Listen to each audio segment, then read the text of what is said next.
Cancer healer centre, a new beginning. Suresh धसांना समज द्या अशी विनंती पक्षश्रेष्ठींना केली. निवडणुकीत प्रचार केला नाही हा धसांचा आरोप चुकीचा, पंकजा मुंडेंकडून स्पष्ट. आष्टी मतदारसंघात पंकजा मुंडेंनी शिट्टी चिन्हाच्या उमेदवाराचा प्रचार केला. पंकजा मुंडेंची पक्ष नेतृत्वाकडे लेखी तक्रार करणार, तर सुरेश धस या प्रकरणी आक्रमक.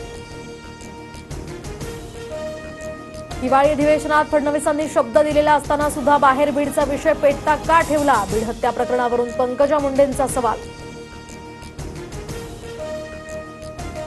बूथ प्रमुखासाठी मी प्रकरण तेवत ठेवलं आणि आरोपींना फाशी मिळेपर्यंत प्रकरण तेवत ठेवणार, सुरेश धसांची प्रतिक्रिया.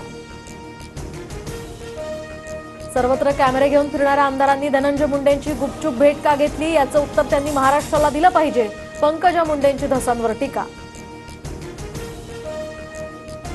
तर मी कॅमेरे घेऊन जात नव्हतो, कॅमेरे माझ्या मागे येतात, पंकजा मुंडेंच्या टीकेनंतर सुरेश धसांचं प्रत्युत्तर. सतीश उर्फ खोक्या भोसलेला प्रयागराजमधून अटक, तर बीड आणि उत्तर प्रदेश पोलिसांची संयुक्त कारवाई. मारहाण आणि हरणांची शिकार केल्याचा सतीश भोसलेवर ठपका. कायद्यानुसार खोक्यावर कारवाई होईल. सतीश उर्फ खोक्या भोसलेच्या अटकेनंतर आता सुरेश धस यांची प्रतिक्रिया. खोक्या पोलिसांना सापडला, आता बोका पण आत जाईल. खोक्याजवळचा सोन्याचा खजिना कुठून येतो ते शोधा, वडट्टीवारांची मागणी. संतोष देशमुख हत्या प्रकरणातील फरार आरोपी कृष्णा आंधळेला नाशिकमध्ये बघितल्याचा स्थानिकांचा दावा, तर पोलीस घटनास्थळी दाखल. सीसीटीव्हीच्या आधारे तपास सुरू.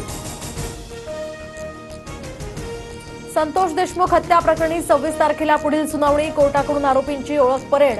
कोर्टानं आरोपींना हात वर करायला सांगितलं. वाल्मिक कराडनं हात जोडले. कराड कोर्टात व्हिडिओ कॉन्फरन्सिंगद्वारे उपस्थित. लाडक्या बहिणींना 2100 रुपयांची घोषणा या अधिवेशनात करणार की नाही, आमदार रोहित पवारांचा महायुती सरकारला सवाल, तर लाडक्या बहिणींच्या प्रश्नांवर विरोधकांचा सभात्याग. लाडक्या बहिणींची फसवणूक होणार नाही, मुख्यमंत्री निर्णय घेतील, रोहित पवारांच्या प्रश्नावर मंत्री आदिती तटकरे यांचं उत्तर.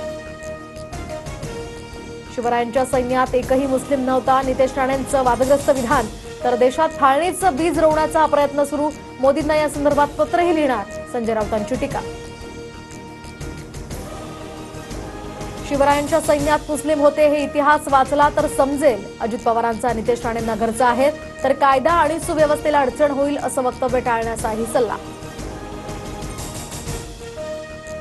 शक्तीपीठ महामार्गाविरोधात 12 जिल्ह्यातील शेतकऱ्यांचा विधान भवनावर मोर्चा. महाविकास आघाडीचे नेते मोर्चात सहभागी. मोर्चाला स्वाभिमानी शेतकरी संघटनेचाही पाठिंबा. लोकसभा निवडणूक लढवा हा माझा सल्ला सतेज पाटलांनी ऐकला असता तर आज ते खासदार असते, आझाद मैदानावरील भाषणात जयंत पाटलांचं विधान. दीपक केदार यांचा नितेश राणेंवर व्हिडिओ ट्विट करत आरोप, तर कणकवलीमध्ये जय श्रीराम बोल म्हणून राणेंच्या कार्यकर्त्यांनी मारहाण केल्याचा दावा. सिंधुदुर्ग आणि पालघर या जिल्ह्यामध्ये मालवण जवळील समुद्रात 19,000 चौरस किलोमीटर क्षेत्रफळावर तेल साठे, तर तेल उत्पादन कंपन्या आता लवकरच संशोधनाद्वारे उत्खनन करणार. लाडकी बहीण योजना राष्ट्रवादीकडे असलेल्या महिला आणि बालविकास खात्याकडे येते, परंतु योजना महायुतीची, अजित पवारांची प्रतिक्रिया. शिवभोजन थाळी योजना सुरू ठेवा, आनंदाचा शिधा आणि शिवभोजन थाळी योजना बंद झाल्याच्या आरोपानंतर आता छगन भुजबळांचा या ठिकाणी त्यांचं सरकारला आवाहन. मुंबईतील आणखी एक मोठा प्रकल्प अदानींकडे. गोरेगाव पश्चिमेतील मोतीलाल नगर या पुनर्विकासाच्या आर्थिक निविदेत अदानी समूहाची बाजी. मुंबईत 11 मार्च यंदाचा सर्वात उष्ण दिवस. सांताक्रूजमध्ये 39 अंश तापमानाची नोंद. उष्णतेच्या लाटेचा इशारा दिल्यानंतर मंगळवारी मुंबई आणि परिसरातील तापमानात अचानक वाढ. एअरटेल कंपनीचा एलॉन मस्क यांच्या स्पेस एक्स या कंपनीसोबत करार. एअरटेल कंपनी भारतात हायस्पीड इंटरनेट सेवा उपलब्ध करून देणार.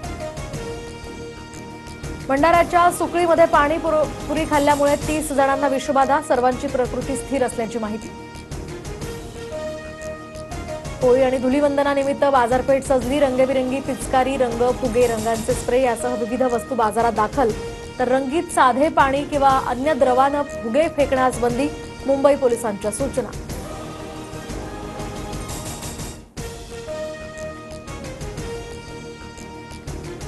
Cancer Cancer Healer Center, a new beginning.